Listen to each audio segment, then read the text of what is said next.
A group of men thought they could get away with humiliating a young black teen, but they made one fatal mistake. They didn't know his mother is a powerful federal judge. What happens next will shock you as she fights to turn their lives upside down. Stay until the end to witness the ultimate moment of justice they never saw coming. The warm afternoon sun filtered through the trees lining the quiet suburban street. Jason Carter, a 14-year-old boy with a slight build and an oversized backpack slung across his shoulders, walked briskly along the cracked sidewalk. His footsteps echoed faintly, a rhythmic counterpoint to the occasional chirp of birds. For most, the route was unremarkable, a peaceful shortcut through a middle-class neighborhood, but for Jason, it was part of his daily routine, a familiar path that allowed him to think about his future. Jason was a diligent student, the kind who kept his textbooks meticulously organized and his assignments always on time. He dreamed of becoming a lawyer like his mother, Michelle Carter, a well-respected federal judge known for her unwavering commitment to justice. Jason's small frame and quiet demeanor often made him the target of teasing at school, but he had learned to endure it, retreating into his books and aspirations for strength. As he adjusted the strap of his backpack, Jason glanced at the alley up ahead, a shortcut he often took to shave minutes off his walk home. It was a narrow passage lined with weathered fences and overgrown weeds. He hesitated for a moment before stepping into the alley, his sneakers crunching against the gravel. Halfway through, Jason noticed a group of figures lounging at the far end of the alley. His heart sank. Laughter and loud voices punctuated the stillness, the sound growing sharper as Jason approached. 4 men, all in their 20s or early 30s, leaned against a wall covered in graffiti. They wore a mix of worn jackets and baggy jeans, their postures relaxed, but exuding an air of dominance. Trevor, the apparent leader, stood front and center. His shaved head gleamed under the sun, and a smirk played on his lips as his sharp blue eyes locked onto Jason. Beside him, Eddie, a lanky man with jittery hands, whispered something that made Trevor chuckle. The others joined in, their laughter carrying an edge of menace. "Hey, kid," Trevor called out, his voice cutting through the air like a knife. Jason's steps faltered. The men exchanged glances before Trevor took a step forward, his boots crunching against the gravel. "What's the hurry?" he added, his tone mocking. Jason clutched the straps of his backpack tighter, his heart pounding in his chest. "Just trying to get home," he said quietly, avoiding eye contact as he quickened his pace. But the gang wasn't about to let him go. Trevor raised a hand, stopping Jason in his tracks. "Slow down, kid. We just want to talk," he said, the smirk never leaving his face. Jason's pulse raced as he glanced around the alley. The fences were too high to climb, and the open street felt miles away. "I don't want any trouble," he replied, trying to keep his voice steady. Trevor laughed, a cold, hollow sound. "Trouble? Nah, we're just curious. What's in the bag?" Jason didn't answer. Instead, he tried to step around them, but one of the men blocked his path. The group closed in, their casual movements now carrying an undeniable menace. "Come on." "Let's see what you're hiding," Trevor said, his voice dropping to a dangerous whisper. Jason could feel their eyes on him, like a predator sizing up its prey. He took a step back, his hands trembling as he tightened his grip on his backpack. The sun seemed to dim as shadows stretched across the alley, and for the first time, Jason felt truly cornered. Jason took a step back, his eyes darting between the 4 men now blocking his path. The narrow alley seemed to close in around him, the walls on either side feeling higher and more oppressive. Trevor, the leader of the gang, took another step forward, his smirk twisting into something more sinister. "What's the matter?" Kid Trevor taunted, his voice dripping with mockery. "Lost your way." Eddie, the wiry second in command, let out a sharp laugh. "Looks like he's scared, Trev," he said, pointing at Jason's trembling hands. Jason gripped the straps of his backpack tighter, willing himself to stay calm. His mother's voice echoed in his mind, "Keep your head up, Jason. Always stay calm." "I'm just trying to get home," Jason said, his voice steady despite the knot tightening in his chest. He avoided making direct eye contact, hoping they would lose interest if he didn't engage. But Trevor wasn't about to let him go. "Home, ho? Let's see what you're carrying.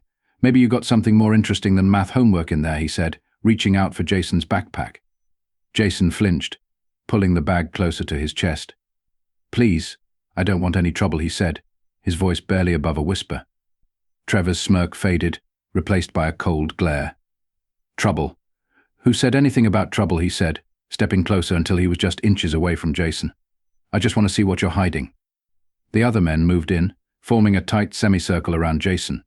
Their sneers and mocking laughter made the air feel heavier.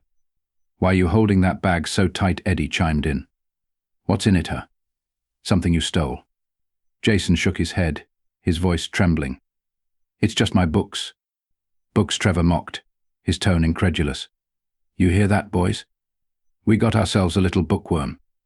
The gang erupted in laughter, their voices echoing off the alley walls. Jason's chest tightened, his fear now mixed with a deep frustration. He glanced toward the end of the alley, just a few yards away, but the gang was blocking his only path to safety. Unbeknownst to the gang, a man in a hoodie stood at the far end of the alley, his phone raised discreetly. Sam Carter, Jason's uncle, had been walking home when he heard the commotion. His heart sank as he recognized Jason's voice. Sam's hands trembled as he hit the record button, capturing the scene unfolding before him. He wanted to step in, to yell and chase the gang away, but the sheer number of them made him hesitate. Meanwhile, a security camera perched on a nearby building silently recorded the scene, its lens fixed on the escalating violence. Jason wiped at his face, his vision blurred with tears.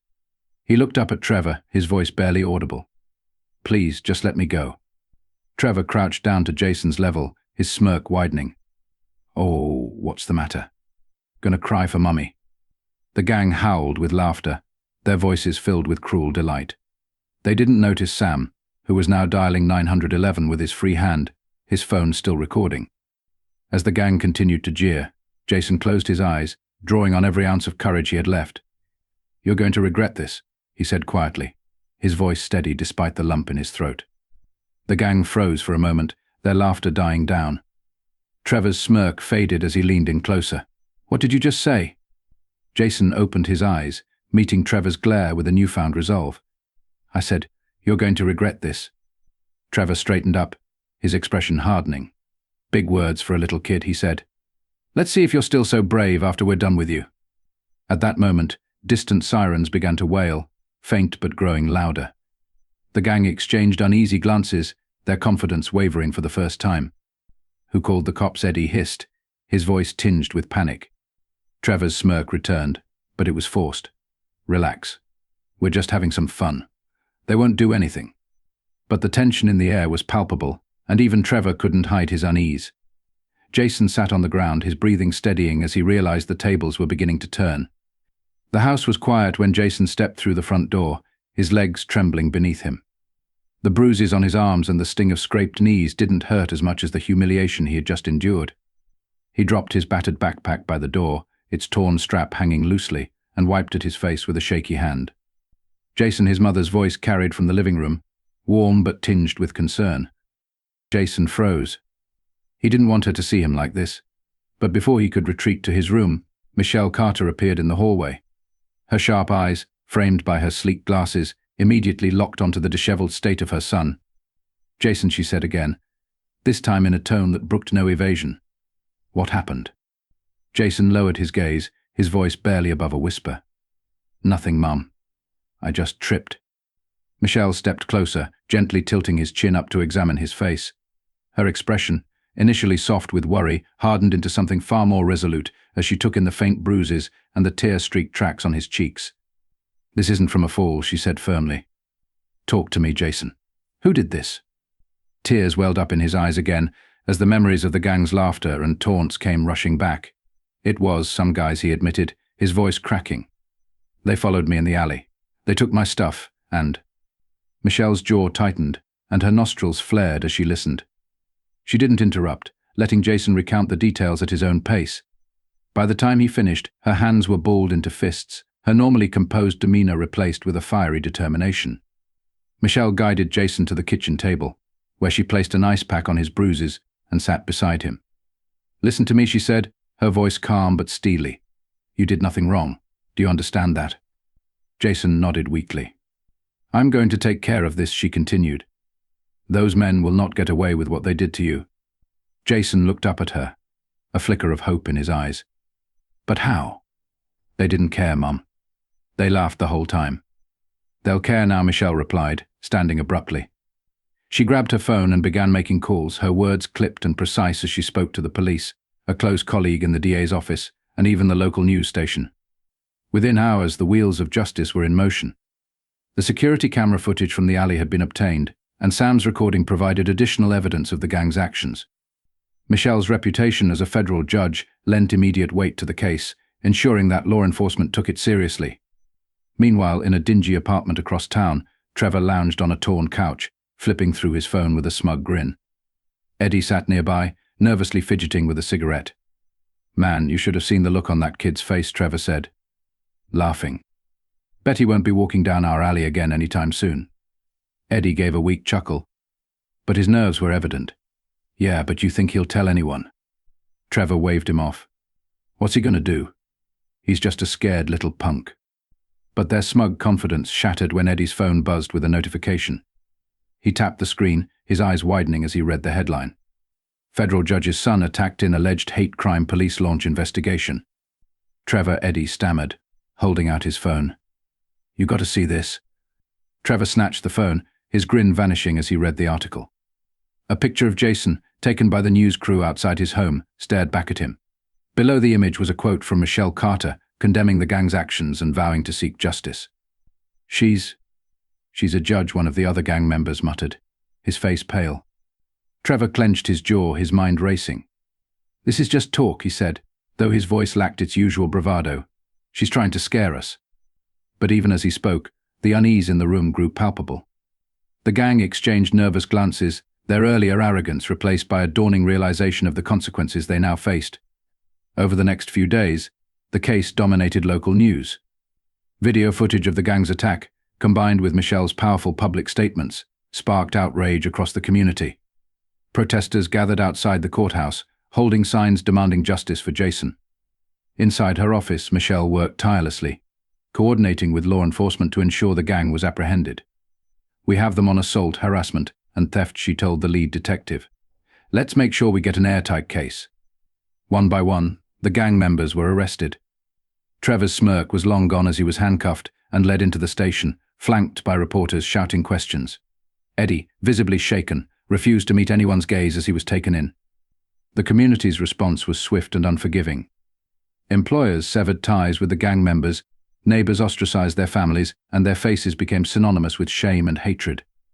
At home, Jason watched the news coverage with a mix of emotions. He felt a sense of relief knowing the gang was being held accountable, but he couldn't shake the memories of their taunts and the fear he had felt. Michelle sat beside him, resting a hand on his shoulder. "You're stronger than you think, Jason," she said softly. "What they did to you was wrong, but you didn't let it break you." Jason looked up at her, his eyes filled with determination. "I want to do what you do, Mum. I want to fight for justice." Michelle smiled, her pride evident. "You already started, sweetheart. And I'll be with you every step of the way." The courtroom was silent as the bailiff announced. "All rise." Judge Martinez, a stern yet fair woman in her 60s, entered the chamber, her robe billowing as she took her seat at the bench. The tension in the air was palpable as Trevor and his gang shuffled into the defendant's area, their once cocky demeanor replaced by nervous glances and hunched shoulders. Jason sat beside his mother, Michelle Carter, at the prosecution table. He clutched her hand tightly, drawing strength from her unwavering presence. Dressed in her sharp navy suit, Michelle exuded an air of authority and calm determination that filled the room. "All parties may be seated," Judge Martinez declared, her voice echoing through the chamber. Michelle rose to deliver her opening statement, her gaze sweeping across the courtroom before landing on the jury. "Your Honor, ladies and gentlemen of the jury," she began, her voice steady and commanding. "This is not just a case of assault or harassment. This is a case about accountability, about the responsibility we all bear to ensure that no one, especially a child, is subjected to such hatred and violence." She gestured toward Jason, who sat tall despite the lingering fear in his eyes. "My son," Jason was walking home, minding his own business, when he was attacked by these defendants. They humiliated him, physically assaulted him, and violated his dignity, not because of anything he did, but because of who he is. The jury's faces hardened, their attention locked on Michelle.